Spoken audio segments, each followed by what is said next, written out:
I want you to kill her, the voice echoed, low, monotonic, unwavering. In front of me was my mother, crucified haphazardly upon a ramshackle wooden cross. Rivets were driven through each palm, with rope fastenings in place around her ankles and shoulders to keep her in position. Her eyes, red and cracked from exposure, pulled open by tape, to reveal pupils dilated with fear. Her mouth was sewn shut, muffling her tired pleas. This is hardly in existence, the voice licked. I surveyed my surroundings. I was in a small, square room, with metal walls no larger than my studio apartment. The roof, however, was missing, replaced by an empty void that seemed to stretch endlessly into the darkness above. About 5 feet in front of me was my mother, writhing weakly against her restraints. 5 feet behind her, an impossibly tall ladder stretching into the abyss. What are you waiting for? As if you care, the voice prompted. Who was talking? Where was this voice coming from? Its warm presence swaddled me like a warm blanket. In one swift surge, the gravity of the situation dawned on me. I didn't know where I was. I didn't like being lost. I felt the kick of adrenaline into my bloodstream,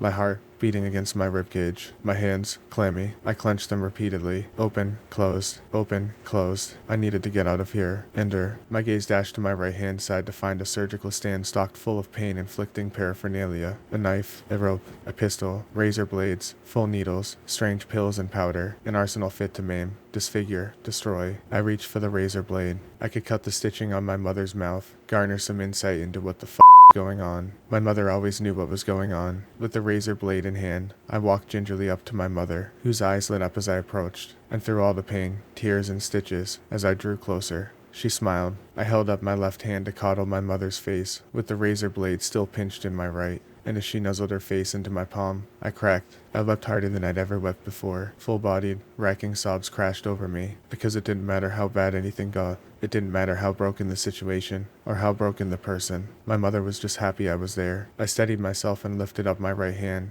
trembling as I drew closer to her face, ready to pick away at the stitches to the best of my ability. The first few snapped, then the next, until all the stitches had been split and I had liberated her mouth from its cage. I exhaled raggedly, leaning back to look deeply into my mother's eyes. And but as tears fell down her cheeks, through her warm, loving smile, she uttered one word, flame. I peered past her towards the ladder, then looked back towards her for reassurance. It took a slow, simple nod to realize that this was what I had to do, and as I walked slowly towards the ladder, she murmured one last thing. I love you. I love you too, Mum. I never said that enough. Then, with razor blade still in hand, I climbed. I climbed with determination. I climbed for what seemed like hours. I climbed past broken runs, and even when I was tired, I kept on climbing. I cried as I climbed, but I pushed through, with snot dribbling down my chin and tears clouding my vision. Reminisce as I climbed. I climbed through good memories. I climbed through bad memories. I climbed through the time when I had the flu and my mother came around to do my laundry.